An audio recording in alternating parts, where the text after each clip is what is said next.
Bueno, a modo de cierre de tema, aunque quedan siempre muchos cabos sin atar y muchos temas que seguir profundizando, especialmente en el diagnóstico diferencial entre todas las diferentes entidades que cubrimos, a lo cual les sugiero referirse a la bibliografía al final, y hay mucha bibliografía que ilustra de manera más adecuada que este breve repaso lo que es el diagnóstico diferencial de todas estas entidades, pero lo que vamos a intentar hacer en este último bloque de la interpretación básica de la tomografía computada de alta definición del pulmón, siendo un abordaje de los patrones pulmonares, es el tema de dos patrones que nos quedaron pendientes.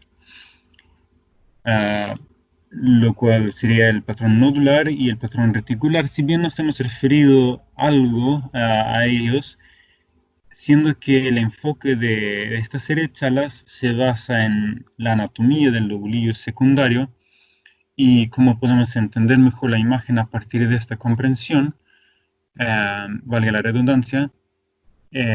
Sería muy útil que repasemos algunas nociones muy básicas, sin ánimo de ser exhaustivo, porque sencillamente no nos da el tiempo, sino dar como una especie de introducción a cómo funcionan estos patrones y después que eso sirva como un incentivo para seguir ahondando. Entonces, bueno, ya hemos repasado bastante estas estructuras, lo que es el lóbulo secundario del pulmón, que es la base de nuestra interpretación, lo que es digamos, arriba a la izquierda, el patrón normal, donde las proporciones respetadas de los diferentes tejidos nos da un aspecto como lo vemos en una tomografía normal, donde arriba vemos un predominio del espacio aéreo a expensas de una disminución de la, digamos, la perfusión y del tejido parenquimatoso, donde eso se ve como un patrón hipodenso, donde también tenemos por contraparte los patrones hiperdensos, que ya los mencionamos, el patrón en vidrio esmerilado, y más avanzado el patrón consolidativo, que ambos, con sus diferentes varianzas, tienen aumento de la densidad a expensas del tejido blando y de los capilares, con pérdida del espacio aéreo. Bueno, esto también, recordar sencillamente que está el espacio centrolobular y el espacio periférico del lobulillo secundario, y eso vamos a repasar a continuación. Lo que es el patrón nodular, propiamente dicho, es un patrón donde los nódulos son la estructura básica que nos da eh, un gran abanico de etiologías posibles, pero donde debemos tener en cuenta que acá lo que más importa en el abordaje diagnóstico es la distribución, mucho más importante que el patrón de apariencia, si son bordes nítidos o no, si es en vidrio esmerilado o más sólido. Acá mucho más importante si estamos hablando de distribución perilinfática, centrilobular o distribución aleatoria. Entonces, sencillamente mencionar que en la perilinfática los espacios pleurales son afectados, los septos interlobulares y el intersticio peribroncovascular. Estos son los tres espacios intersticiales que mencionamos en la primera clase, o sea, decir, tenemos intersticio a diferentes niveles, pero esto es lo que sucede. Cuando el perilinfa está afectado, esto es lo que sucede. Eso es lo que está marcado ahí abajo. Entonces, ahí vemos tanto sobre digamos, los espacios pleurales, la línea de abajo, después lo que son los septos interlobulares, vemos las tres líneas abajo a la derecha, y después lo que sería acá el intersticio peribroncovascular, ¿sí? Después tenemos lo que es el patrón nodular centrilobular, que respeta la superficie pleural con un margen de al menos 5 a 10 milímetros desde la cisura o la pleura, según el caso. Acá han mencionado algunos que son más con patrón de vidrio esmerilado, más difuso, y algunos que son un poco más sólidos y nítidos en sus bordes. Después tenemos la distribución aleatoria, que no guarda un patrón de distribución rastreable, por así decir, pero bueno, lo que sí, si bien pueden colocarse cerca de las cisuras y la superficie pleural, no tiene una predominancia subpleural a diferencia de la perilinfática. Es decir, cuando tenemos la perilinfática, sí, podemos tenerla aledaños acá adyacentes a lo que es el espacio subpleural, pero en aleatorio no vamos a ver que digamos, estén con una preferencia por ese espacio. Acá tenemos otro esquema que es muy útil, donde en la primera imagen vemos un patrón nodular donde la distribución es centrífuga. La distribución por las vías aéreas de ciertas enfermedades nos ayudan a entender por qué el patrón nodular es centrolobular con distribución evolutiva hacia periférico, en el primer ejemplo. Después tenemos lo que son líneas ramificadas centrilobulares en el segundo ejemplo, lo que se debe a una inflamación peribronquiolar, donde la distribución se da digamos, a partir del centro, pero en ramas. Eso es lo que se llaman líneas ramificadas centrilobulares. Después tenemos lo que son los nódulos del espacio aéreo centrilobular. Y después, bueno, lo que es el escarapela de nódulos pequeños. Finalmente ahí el patrón del árbol en brote, que vamos a hablar a continuación al rato.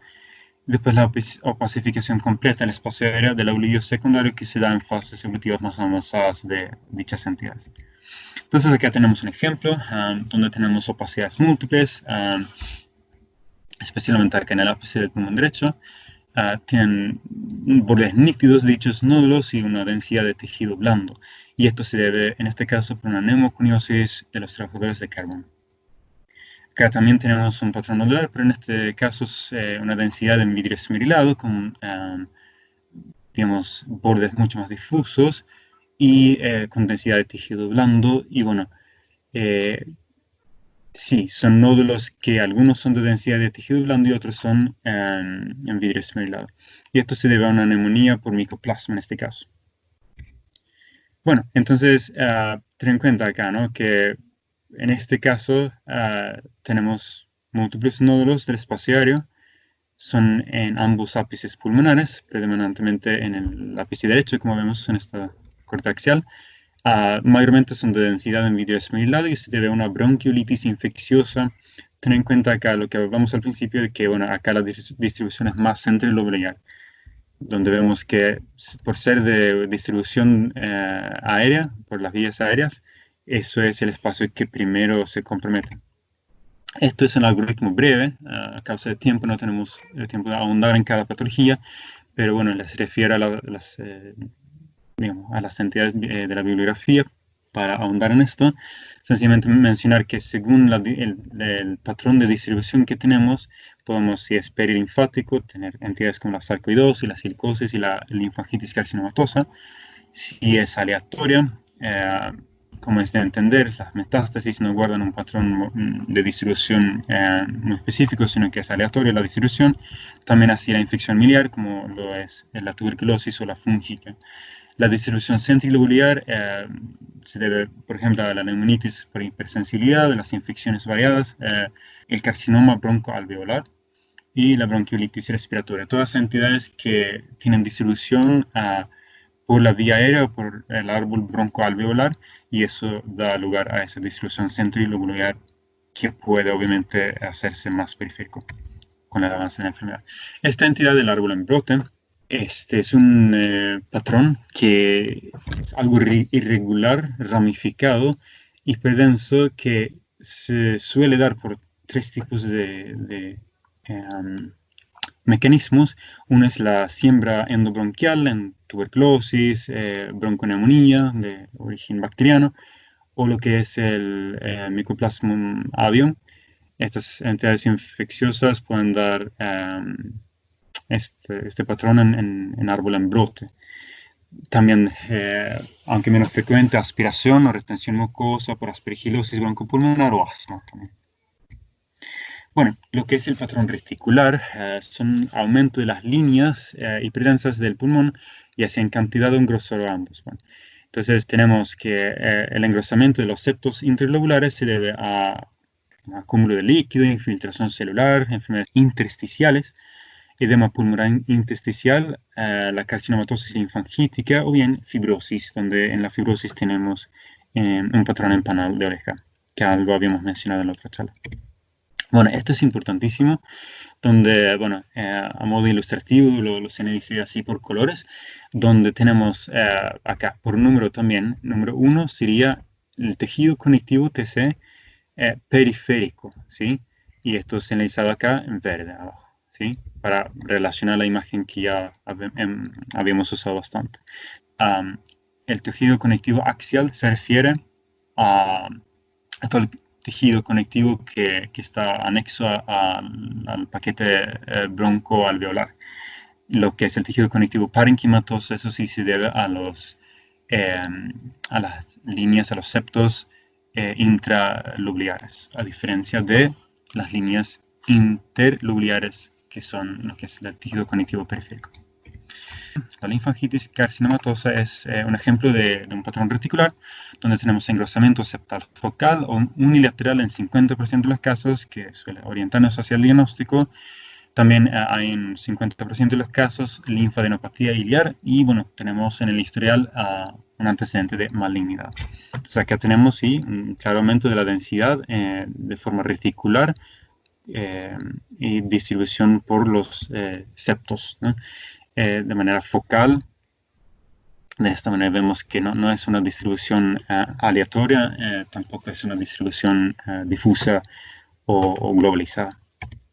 Acá tenemos también otra entidad, lo que es el edema pulmonar cardiogénico, que también es otro ejemplo del patrón reticular, donde tenemos engrosamiento septal. Bueno, también tenemos en esta entidad patológica lo que son las opacidades en vidrio esmerilado. Puse ahí las siglas en inglés, ground glass opacity. Bueno, otra característica de esta enfermedad es que bueno, la distribución es por la gravedad. Gravedad. Como fuerza física en relación a la posición del cuerpo. Entonces, eso también nos da un patrón que tiene predilección por las bases. Entonces, acá otro ejemplo donde a modo de ilustrar vamos a comparar lo que ya hemos mencionado de los diferentes espacios del intersticio y comparándolo con la tomografía, donde, bueno, tenemos acá en esta tomografía corte coronario axial, opacidades lineales, Con muchas líneas que forman un patrón reticular por entrecruzamiento de las líneas, ¿no? Donde tenemos las flechas negras, correlacionando con la imagen acá, son líneas septales, ¿sí? Que sería el espacio periférico, el tejido conectivo periférico. Después tenemos las líneas intralobulares, ¿sí? Que son señalizadas por la cabeza de flecha negra, ¿sí? Que serían acá, son más chiquitos, acá se presentan en esta imagen acá del emitter estrecho en la tomografía cortexial. luego lo que sería el tejido conectivo parenquimatoso, señalizado por la cifra 3 o por estas líneas acá. También tenemos acá engrosamiento subpleural en las flechas blancas, esto es, bueno, por la pleura. Que también sí sería periférico. Y después tenemos el intersticio peribroncovascular, que ya habíamos mencionado, es el tejido conectivo axial. ¿Sí? Acordemos que la linfa recorre tanto por la periferia como en el centro del lóbulo secundario. Entonces eso sería señalizado por el color rojo, o bueno, cifra 2 acá. Entonces acá vemos los tres patrones en estas tomografías de ejemplo del patrón reticular. Acá tenemos sencillamente a modo de digamos, ¿no? Síntesis por lo que algunas cosas que hemos mencionado. La tuberculosis, habíamos hablado en la otra ocasión, tiene una predilección por los lóbulos superiores, la distribución es más hacia los ápices. Edema, por, digamos, efecto de la gravedad, como habíamos mencionado, tiene una predilección por, digamos, los lóbulos inferiores. También así la hemorragia alveolar, por lo que es el patrón de perfusión sobre las bases pulmonares. Después tenemos lo que sería la linfangitis carcinomatosa, que digamos es difusa, no respeta, digamos, ni va por predilección del lóbulo superior ni inferior. Si bien tiene cierta predilección por el espacio central, no tanto periférico, lo que es la carcinomatosis linfangítica. También así la silicosis y la neumoconiosis del trabajador de carbón, como habíamos mencionado en la otra charla, tiene una predilección por el espacio central y donde el espacio periférico, bueno, sí, todo lo que es el intersticio periférico, como las enfermedades de las pequeñas vías aéreas, o también, bueno, como subrayé ahí, lo que es la fibrosis pulmonar idiopática, tiene una distribución más periférica. Esto es la bibliografía que sigue siendo la misma de las otras charlas. Espero que les haya sido útil este espacio breve, introductorio, a modo de incentivo para seguir ahondando en estos temas. Muchas gracias.